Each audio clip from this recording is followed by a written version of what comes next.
سادات کرام، علماء کرام، بزرگوں، دوستوں، نوجوان ساتھیوں، عزیز بچوں، میری ماں اور بہنوں، السلام علیکم ورحمۃ اللہ وبرکاتہ۔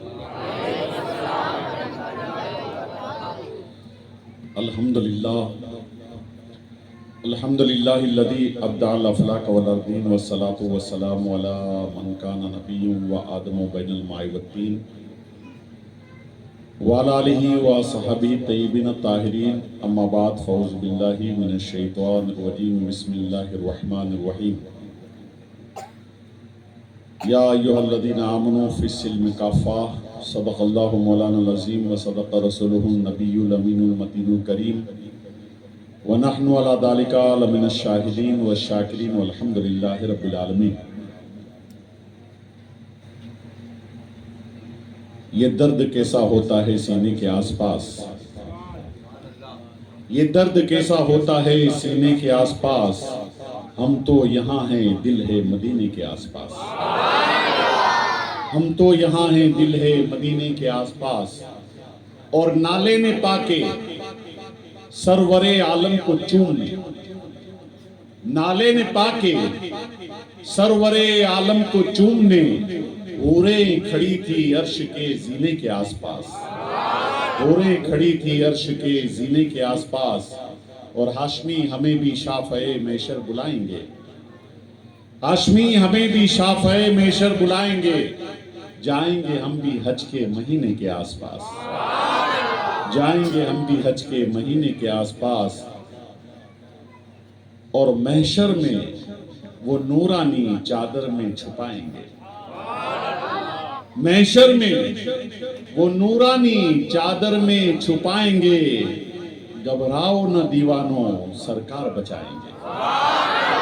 گھبراؤ نہ دیوانوں سرکار بچائیں گے، اور مشکل کی گھڑی ہوگی دریائے عمل ہوگا، مشکل کی گھڑی ہوگی دریائے عمل ہوگا، ٹوٹی ہو بھلے کشتی وہ پار لگائیں گے، ٹوٹی ہو بھلے کشتی وہ پار لگائیں گے، اور دینے والے مجھے دینا ہے تو اتنا دینا، دینے والے مجھے دینا ہے تو اتنا دے دے، میری کشکول میں خاک در طیبہ دے دے، میری کشکول میں خاک در طیبہ دے دے، اور چھین لے مجھ سے میری عمر کا ایک ایک لمحہ، چھین لے مجھ سے میری عمر کا ایک ایک لمحہ، یاد آقا میں، یاد آقا میں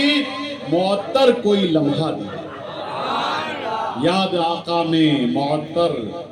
کوئی لمحہ دے دے۔ آج ہم اور آپ جشن عید میلاد النبی کی آج 11ویں شب ہے، اس میں اللہ کے رسول صلی اللہ تعالیٰ علیہ وسلم کا ذکر سننے کے لیے یہاں پر حاضر ہے۔ مسلسل برسوں سے وڈالہ میں جشن عید میلاد النبی صلی اللہ تعالیٰ علیہ وسلم کی محفلیں قائم ہوتی ہے، اور پرجوش انداز میں آپ لوگ رسول پاک صلی اللہ تعالیٰ علیہ وسلم کی ولادت مناتے ہیں، مبارکباد کے قابل ہیں۔ میں بھی غالباً ہر عید میلاد النبی میں ایک دن کے لیے آ ہی جاتا ہوں، اور آج بھی میں آپ کے سامنے آیا ہوں کہ میں بھی اللہ کے رسول صلی اللہ تعالیٰ علیہ وسلم کا کچھ ذکر آپ کے سامنے کر لوں، تاکہ یہ ذکر کرنا میرے لیے بھی نجات کا سبب بن جائے۔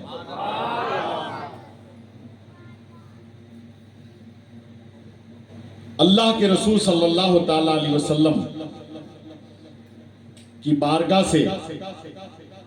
ہم اپنے محفل کا، اپنے اجلاس کا، اپنی تقریروں کا درود پڑھ کر کے آغاز کرتے ہیں۔ آج میں آپ کے سامنے درود پڑھوانے سے پہلے ایک بالکل نئی حدیث پاک درود کی فضیلت میں لے کر کے آیا گیا۔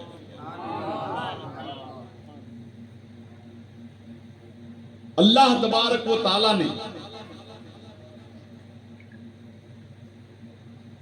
3 بازو والا ایک فرشتہ پیدا فرمایا ہے۔ ویسے فرشتوں کے 2 بازو ہوتے ہیں،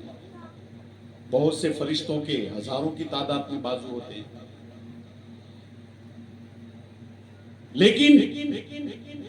ایک فرشتے کو اللہ تبارک و تعالی نے 3 بازوؤں کے ساتھ پیدا فرمایا۔ اس فرشتے کا نام ہے سلسائل۔ اس فرشتے کا نام کیا ہے؟ سلسائل۔ اس کا ایک بازو مشرق میں ہے، ایک بازو مغرب میں ہے، اور ایک بازو جو ہے وہ روضہ رسول کے اوپر ہے۔ ایک بازو روضہ رسول کے اوپر ہے۔ اب جو کوئی بندہ رسول پاک کی بارگاہ میں درود پیش کرتا ہے یا درود پڑھتا ہے تو وہ فرشتہ جس کا نام سلسائل ہے، جس کو اللہ نے 3 بازو عطا کیے ہیں، وہ درود پڑھنے والے کے نام کے ساتھ اس کے باپ کا نام لگا کر کے اللہ کے رسول صلی اللہ تعالی علیہ وسلم کی بارگاہ میں عرض کرتا ہے، یا رسول اللہ، اے اللہ کے نبی، اے اللہ کے پیغمبر، اے اللہ کے آخری نبی، فلاں ابن فلاں، یعنی فلاں یعنی درود پڑھنے والے کا نام، ابن فلاں یعنی اس کے باپ کا نام، جو بھی درود پڑھتا ہے تو اس کے نام کے ساتھ اس کے باپ کا نام لگا کر کے وہ اللہ کے رسول کی بارگاہ میں عرض کرتا ہے، یا رسول اللہ، فلاں ابن فلاں نے آپ پر درود پیش کیا، آپ پر درود بھیجا۔ تو اللہ کے رسول صلی اللہ تعالی علیہ وسلم اس سے کیا کہتے ہیں؟ حضور کہتے ہیں، اے سلسائل، جو میرے امتی نے درود پڑھا ہے، مجھ پر درود پیش کرا ہے، مجھ پر درود پاک بھیجا ہے، تم نور کی روشنائی سے نور کے پتے پر اس کو لکھ کر کے میرے سامنے پیش کرو، یعنی نور کی سیاہی سے، نور کی سیاہی سے نور کے پتے کے اوپر وہ درود پاک لکھ کر کے میرے سامنے پیش کرو، تاکہ وہ نور والا پتا جو ہے وہ کل قیامت کے دن میں میزان عمل پر رکھوں گا، جہاں پر انسان کے گناہ اور نیکیاں تولی جائیں گی، اور جب انسان کے میرے امتی کے گناہ بڑھ جائیں گے اور کوئی نیکی ایسی نہیں ہوگی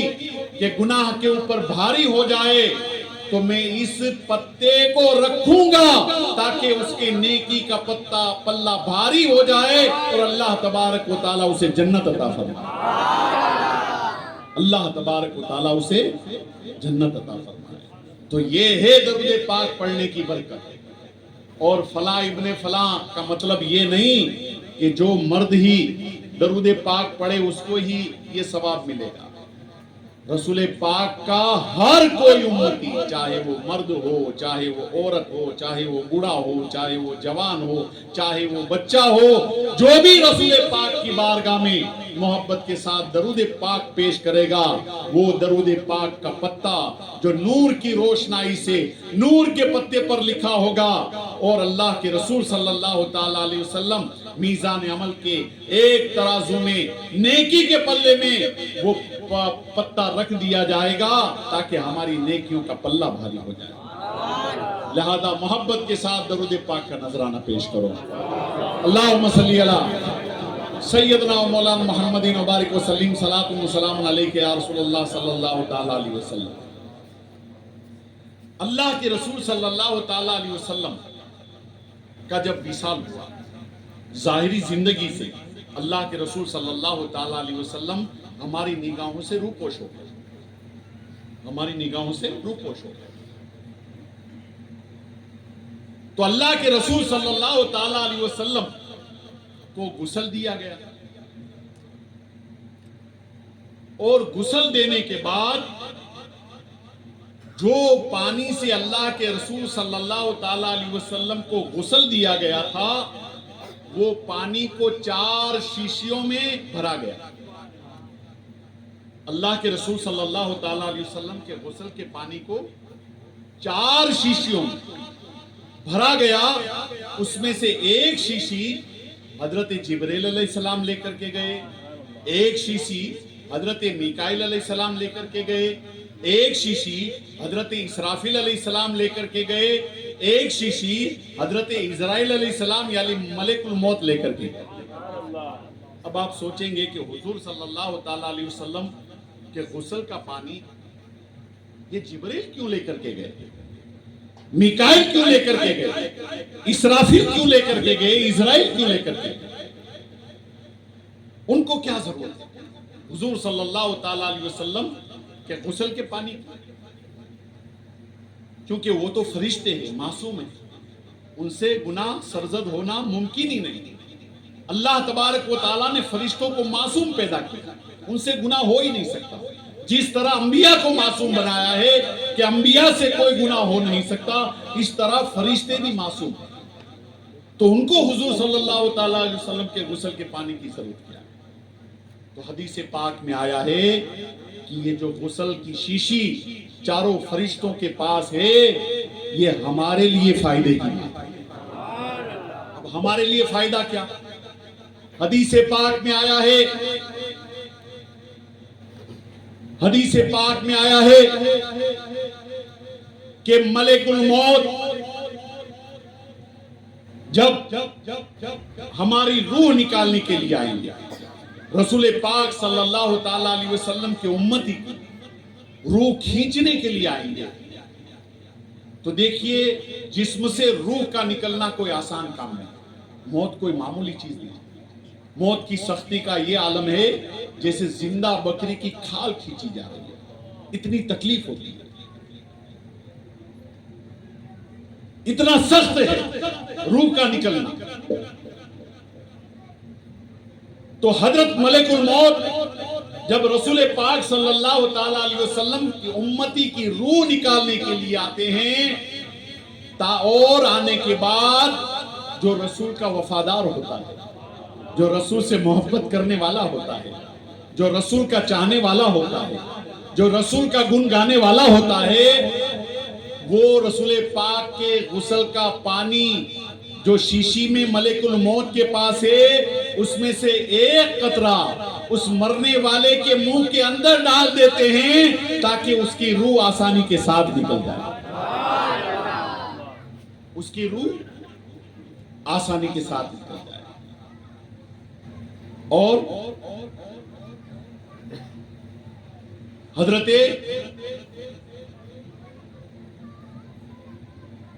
اسرافیل علیہ السلام یہ غسل کا پانی وہ ہم کو کیا کام آئے گا؟ وہ ہم کو کام آئے گا کہ جب منکر اور نکیر مرنے کے بعد, دیکھیے مرنے سے پہلے حضور صلی اللہ تعالی علیہ وسلم کے غسل کا ایک پانی کا قطرہ ہمارے منہ میں ملک الموت نے ڈالا, روح ہماری آسانی سے نکل گئی. اب روح نکلنے کے بعد کیا ہوتا ہے؟ میت کو لے جا کر کے قبر میں اتارا جاتا ہے, اور قبر میں اتارنے کے بعد جب رشتہ دار عزیز و اقارب چلے جاتے ہیں تو فوراً منکر نکیر سوال و جواب کے لیے آتے ہیں, اور 3 سوال قبر میں پوچھے جاتے ہیں. آپ نے علماء کرام سے سنا ہے, سنتے رہتے ہیں, اور اس میں جس نے صحیح طور پر آسانی کے ساتھ جواب دے دیے اس کا بیڑا پار ہو جاتا ہے, اور اگر جو جواب نہیں دے سکا جہنم کی کھڑکی کھول دی جاتی ہے اور جہنم کی سزا شروع ہو جاتی ہے. تو قبر میں انسان کو لیٹانے کے بعد جب رشتہ دار عزیز و اقارب چلے جاتے ہیں اور منکر نکیر جب سوال و جواب کرنے کے لیے آتے ہیں تو حضرت اسرافیل علیہ السلام پہنچ جاتے ہیں, اور جو رسول کا غلام ہوتا ہے, جو رسول کا چاہنے والا ہوتا ہے, جو رسول کا وفادار ہوتا ہے, اس کے منہ میں رسول پاک کے غسل کا جو شیشی میں ان کے پاس ہے ایک قطرہ ڈال دیا جاتا ہے تاکہ وہ آسانی کے ساتھ منکر نکیر کے سوال و جواب دے سکے.